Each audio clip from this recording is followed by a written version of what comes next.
Ben Davis High School, where I excelled in wrestling. I joined ROTC, which is a Marine Corps program.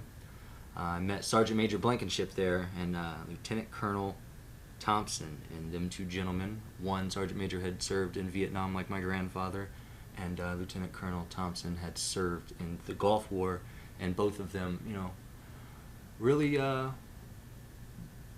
really set an example for me, to live by.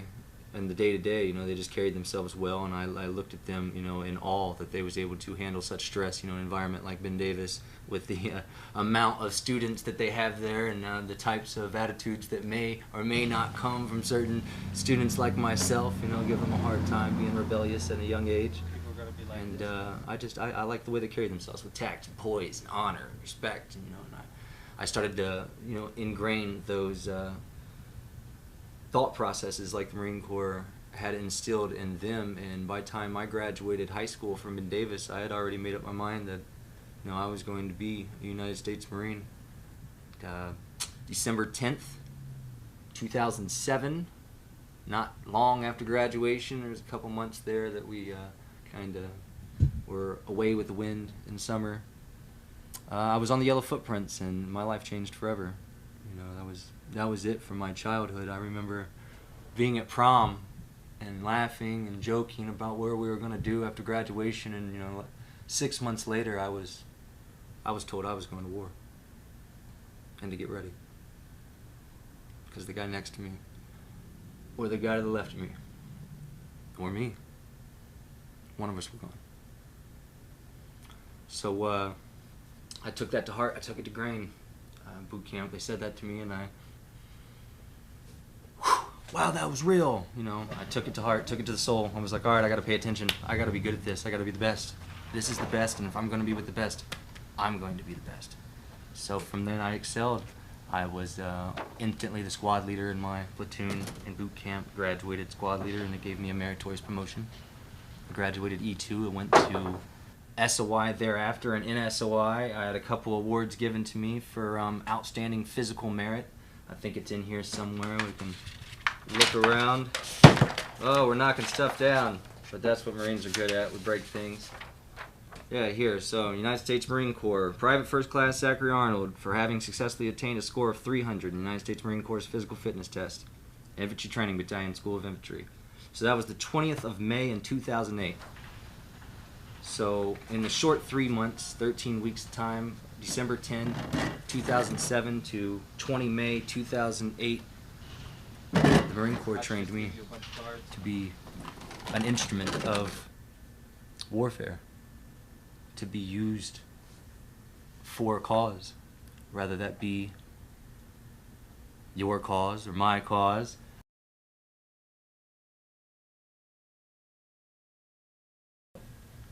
After I get back from the 31st MEU,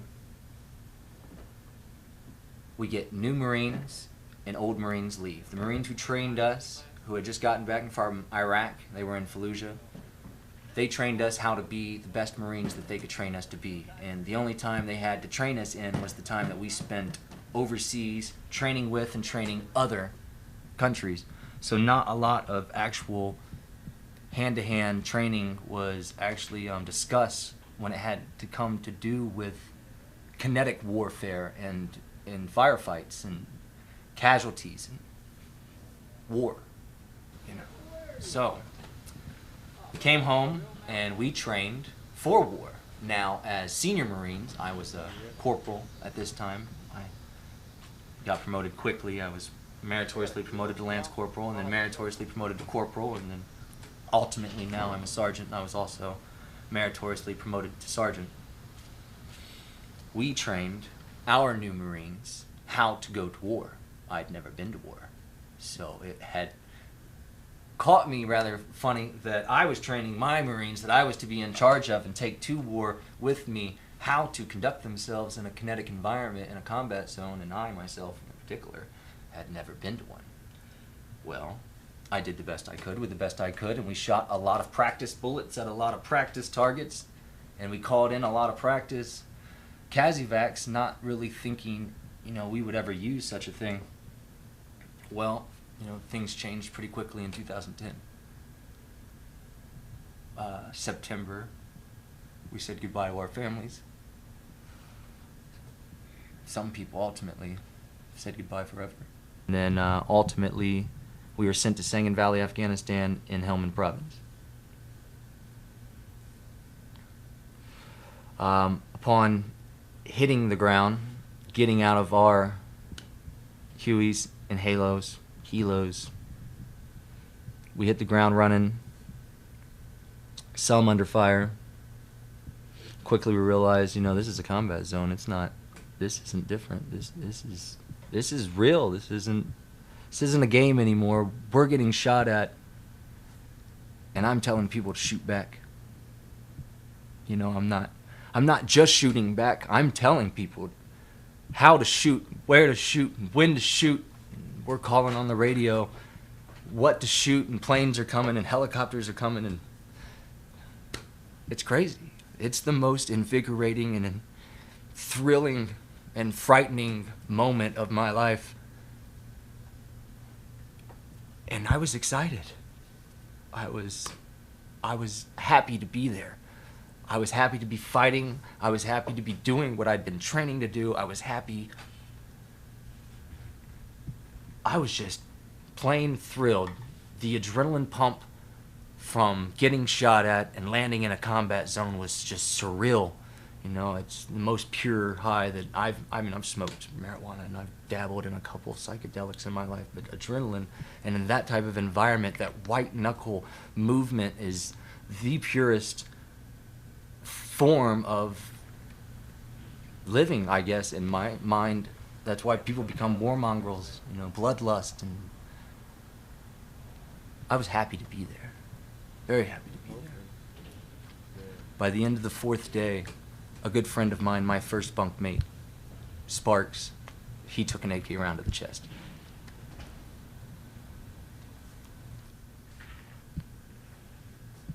I carried his body with 3 other Marines to the helicopter with an IV in him, as if he had a chance, and we all knew he was already gone. 4 days later, we lost 4 more Marines in an IED attack.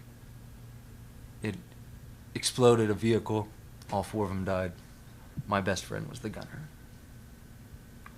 The guy that I met in boot camp and became close with. Joseph Rodewald. My Gerber baby. I called him Gerber because he looked like the Gerber baby, which was just the most amazing thing to me. They called guardian angels over the wire, and I knew they were going. That was 4 more Marines. We're at 5, and we're only 5 days in. 4 days later, another update. 3 more Marines are gone. We're at 8. You start to think, well, is it going to be me? Am I going to die? I'm just a kid. A few days later, another Marine dies. We're at 9. And we're celebrating the Marine Corps birthday. We're celebrating the Naval birthday. We have cake. They brought steak and lobster. I'm in a combat zone fighting for my country and my brothers to the left or right of me, and I'm eating birthday cake on my birthday with steak and lobster. I'm filthy. I have just gotten out of one of the longest firefights of my career. I've just killed people. I'm eating cake and lobster and steak, and I love it. I'm having the time of my life. This is what I trained for. This is what I'm good at. So, in the Marine Corps, I became an 0351, which is an assaultman. It's a demolitions expert. It's a math guy. I'm able to do a cube root in my head and understand the newt, which is the weight of an explosive, and how far I can stand from it and not kill me or my friends. So I'm a weird nerd running around with a bunch of explosives in a combat zone, and I like being there. So it's getting weird by like the 3rd month. December 6th, 2010, Lance Corporal Colton Rusk was on a convoy in the Wadi in Sangin Valley, and the front vehicle hit an IED. Over the net, we were told that the vehicle hit an IED, so we told the dog handler to push out and look for secondary IEDs, which he found. Eli found and marked, was able to mark secondary IEDs so nobody else would hit those, and at least we didn't have to worry about somebody losing a leg today. But then a machine gun burst opened up and it hit Colton in the leg, in the chest, in the shoulder, and in the neck.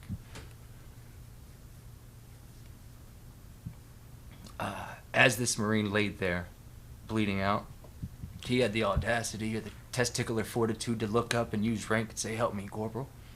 Not help me, not help, but help me, Corporal.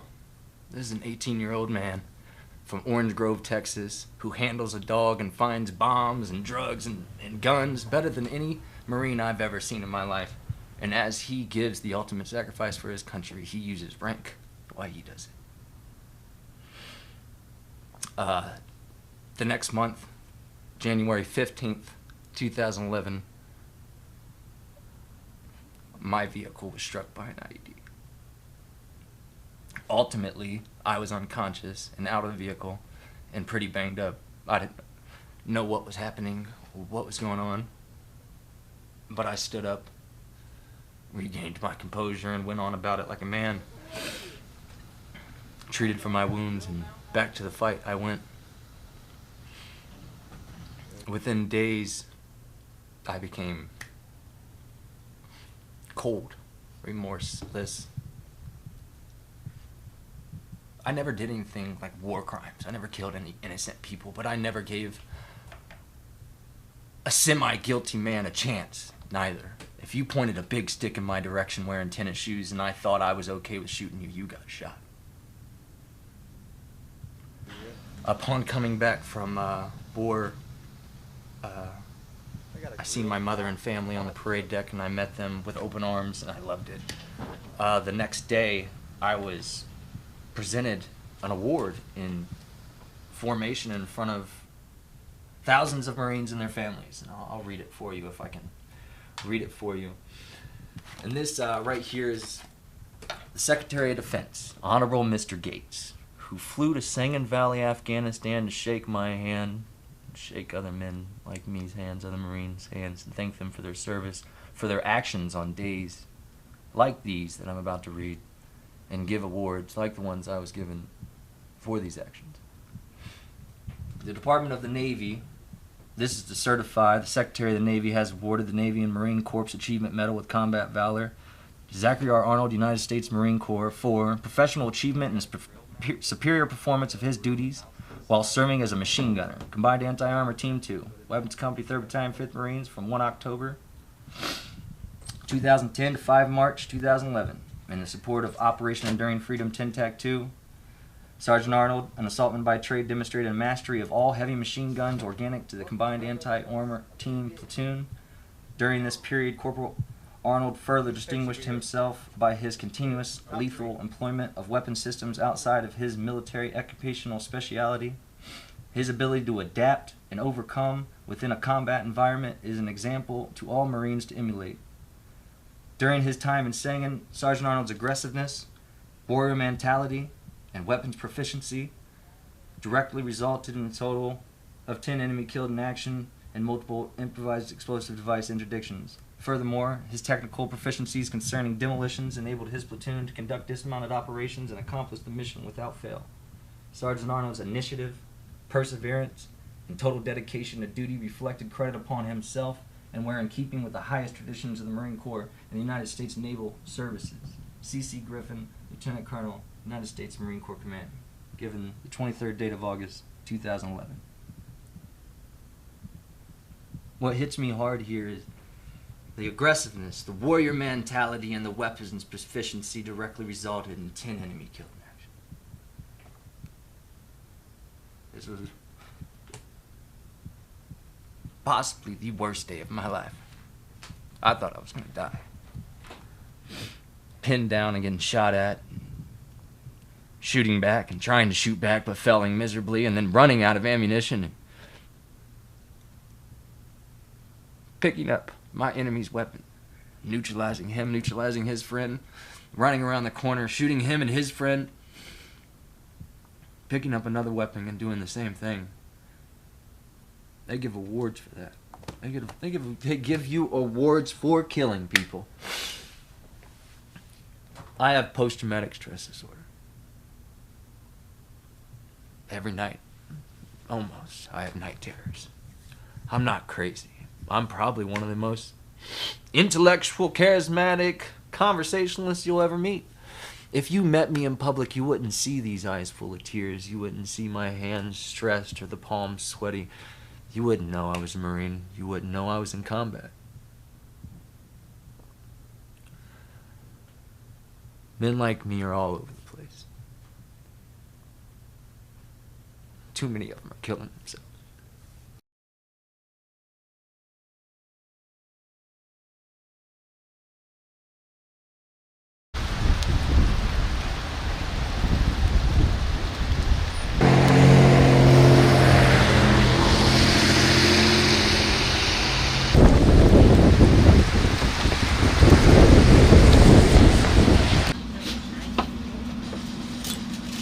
Sell some for like some property to build houses on.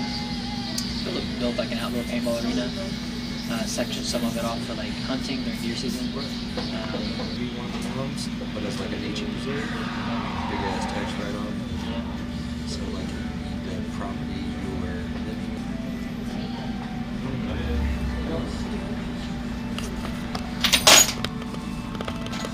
It's one of the places you come to often. Yeah. Pretty much every morning. Stop in here, grab some coffee, grab some breakfast. Coffee and a Sammy at Benjamin's. It's a good little place. Post up, unwind, people watch. Get a little reading in if you want. They have a good selection of random stuff. So it's calming. Coffee houses are a hub for interpersonal communication, in my mindset. So not only can I observe people in their, early morning groggy state, but I can also see them in their business setting, in their interview setting. Some people come in as retirees, and this is their adventure for the day. They come out, and this is what they do. They'll come read the newspaper or something at the coffee house. So being at the age I am, in the situation I am, it's peculiar for a lot of people to see me sitting here when they're sitting here, because they're like, well, what's this young person doing at a coffee house? I'm retired, and I should be at a coffee house by myself. And it's not that they're upset with me. I think it's just it leaves an opening for conversation and a closing of the generational gap, because so many generations are doing what their generation is doing, what their peer groups are doing, whether it be assisted living in nursing homes, or working a 9-to-5, or university-bound college life. Most people and their peers are doing kind of the same thing. Everybody's doing mostly the same thing, so a lot of the mindset isn't necessarily closed off, but it's narrowed. And so I think for myself, it's just cool to be put into this position. Not cool to be put in this position from what I had to deal with and what I've experienced, but a blessing in a sense to be in this position, to be able to interact with multiple facets of life.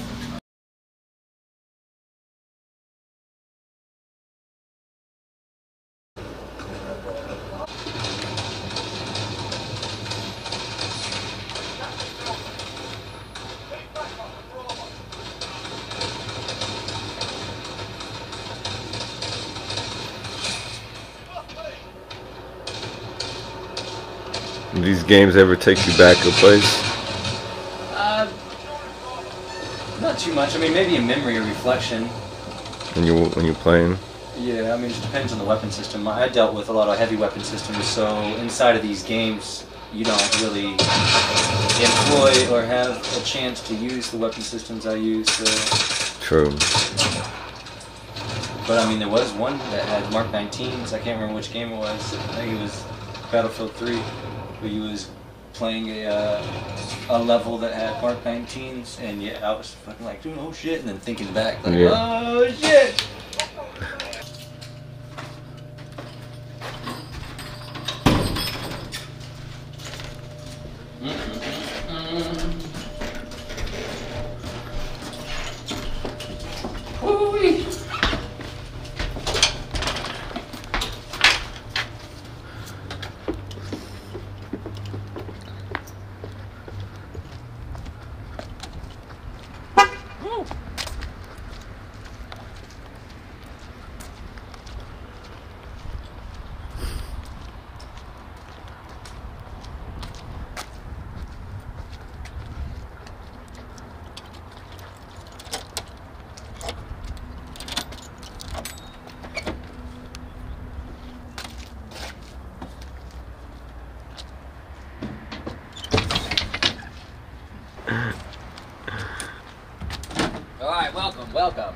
Welcome.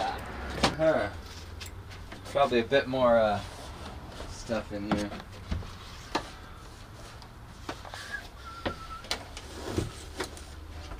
It's a nice little cozy spot.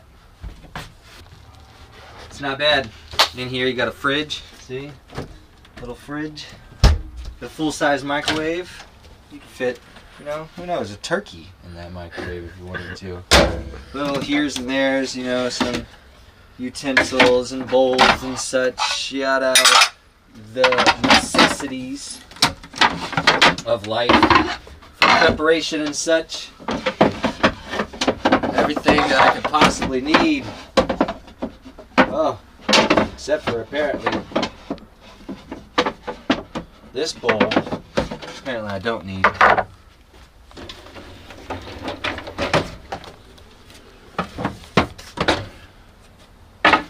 So I think rather it be fish, veggies, service of plate and food. Pretty much everything that I need is covered in here. Got a dresser, 6 drawers.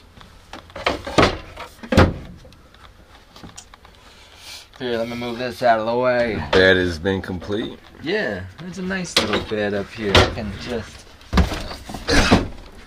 So, I took a full-size bed frame and put a queen-size mattress on it. That way I could fold the mattress up like this, so if I did have passengers that were riding along not on the couch, they could kind of, you know, just like lounge and have the full front window.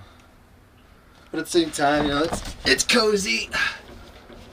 I think it'll work just fine in between every place that I'm going, anywhere that I need to go. I got as much room as I could possibly need to do anything I want. Table moves. I can get inside down over here. There's the trash can and such. You know. There's a hole that goes back there. You can see that. And it follows to the back. It goes back there. There's plugs and such. But in the very back, I custom built, which I'll show you from the back side. I custom built a little area for my cat. I have a Siamese ragdoll, Zaza.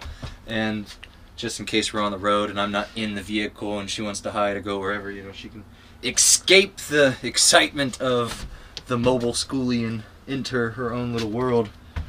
You're gonna see she's got a lot of... That's her little spot. She likes to chill right here in the corner. But yeah, just about anything I could possibly need I've already thrown in here. I have an entertainment center that I'm going to put up there, a TV that moves.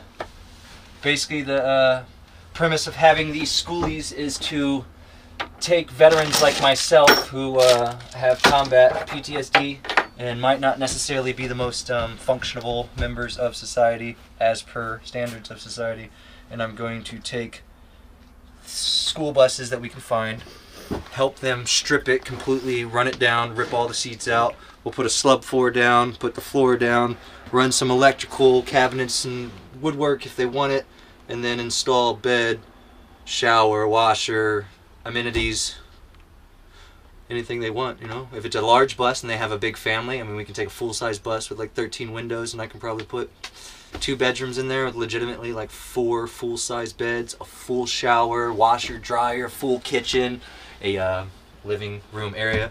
This is a short bus. It's only 6 windows, and I mean, I have a bed and a kitchen and a living room and an office space.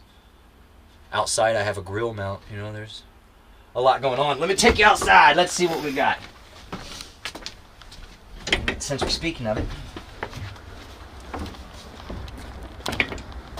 On top, I have 8 100-watt solar panels, and they're daisy chained, right? I think that's what it's called. Yeah, it doesn't really matter. I'll either blow myself up or the power will work right when I turn it on. But let me show you what it looks like in the back. I had never done solar before, but I'm a Virgo, so we just do everything ourselves until we learn. And my first go of solar was taking this map that they sent with the kit that I bought and put it together. I had to figure out how to run my wires from the top into my bus down into here. I had to run it, the panels had to run to a combiner box, from the combiner box to a DC main disconnect, from the DC main disconnect I need the charge controller, the battery disconnect, all the batteries, I need the inverter disconnect, you know, so I got both 2 batteries over there, 12 volts, and then my 1500 inverter, then the battery disconnect, the inverter disconnect, the power control box, and then over here is the DC main disconnect and the combiner box. I'm not an electrician. Like I said, in the Marine Corps, I dealt with demolitions pretty good. I'm pretty good at numbers, pretty good at math, mathematician, if you will. So I just figured I would figure it out, and I did, I guess. It works for me. My toilet's tucked back there. If you see it, this is the custom box that I built, so I have some storage back in there. On that side I have my grill stored, and I have a few tools that'll be stuffed in here. On this side where you can't see the wall, it's back in here, tucked back into this little alleyway right here. Right around the corner is where Zaza's little pen is. This is where all of her stuff is. That'll be her little bed, and I'll put her litter box and stuff back here. But anytime she wants to escape, she can just hop right on in there. But yeah, first go at it, a little storage on the back, up on the bottom I'll be able to throw in like camping gear and such like that. But first go at it, I'm pretty excited to see where it goes.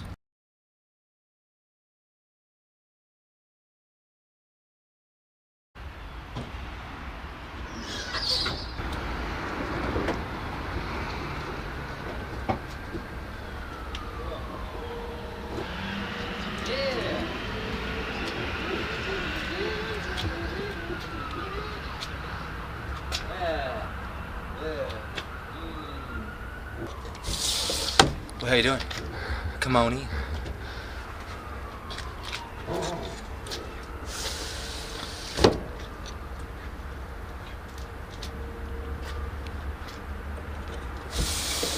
So you sitting in the driver's seat. What inspired you to do this? All this?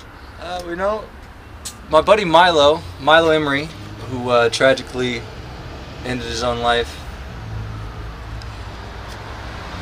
He built a self-sustaining off-grid vehicle for himself, and he asked me, you know, if you had no other choice, you had to restart, you know, with nothing, from nothing, what would be your priorities of life? What would you do? How would you do it? You know, and in and out of conversation for a few months. What would you want? What would you need? Obviously, solar was a big thing. Space, storage, engine work, you know. Milo built himself a box truck and left California and went to Arizona to explore this life of minimalism and self-sustainability.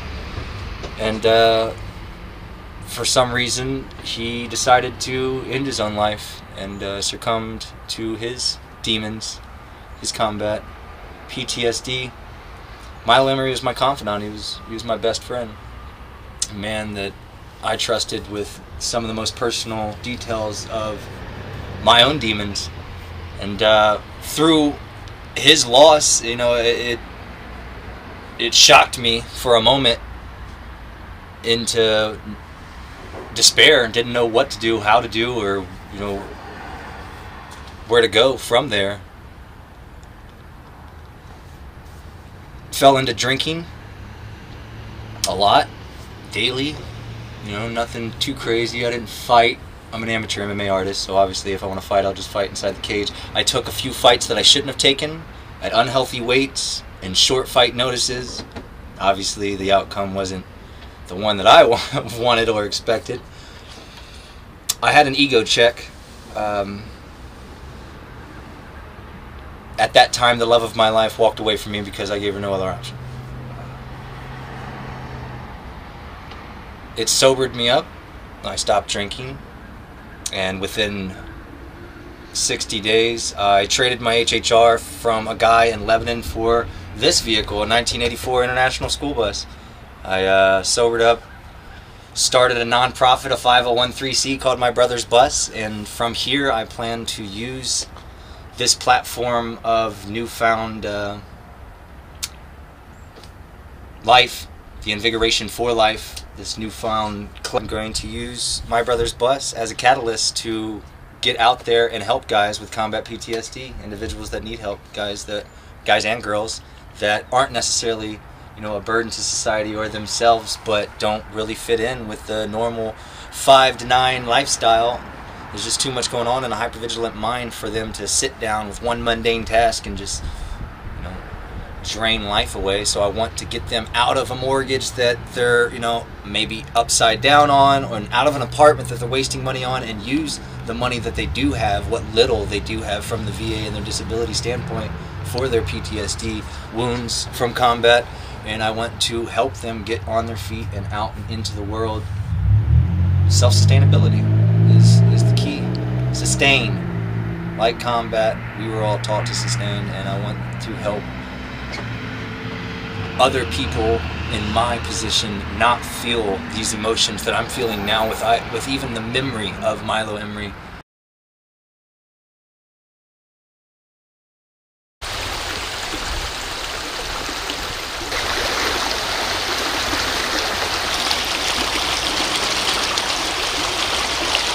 It's peaceful, man. It's calm.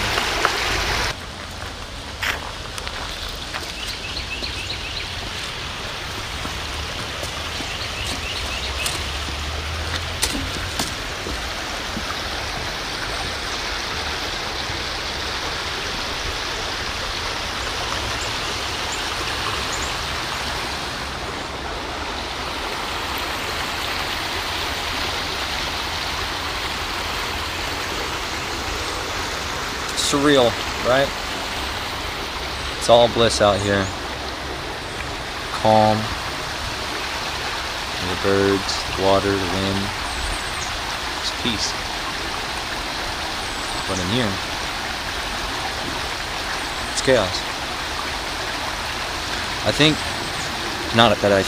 I know that with My Brother's Bus and this standpoint that I am, this juncture that I am at in my life, this fork in the road, left or right path, where to go, how to be. I think it's not only good for me in finding my own peace and dealing with the loss of Milo Emery and more. It's going to help me come to terms with myself, come to terms with life in itself, death more so. What are we all afraid of? We're all afraid of living, in my opinion. We're afraid of ourselves. We're not really afraid of each other.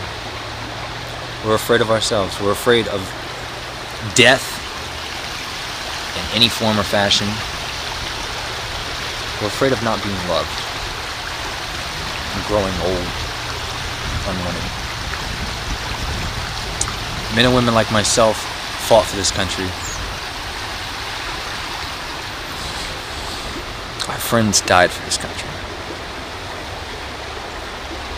Every day, 22 or more take their own life, and that's tragic. It's a cause that's worth a look. Men and women just like myself, who deserve a chance, they deserve a family, they deserve happiness and bliss. Like this. This is what the world's meant to be. But because of what's inside,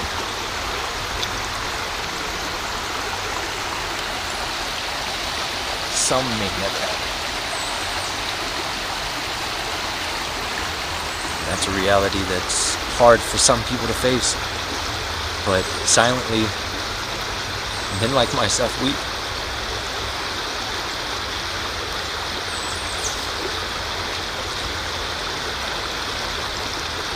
For a time where we stood together as men for a cause. Right now, Many are lost. They have no cause. My goal is to give it back.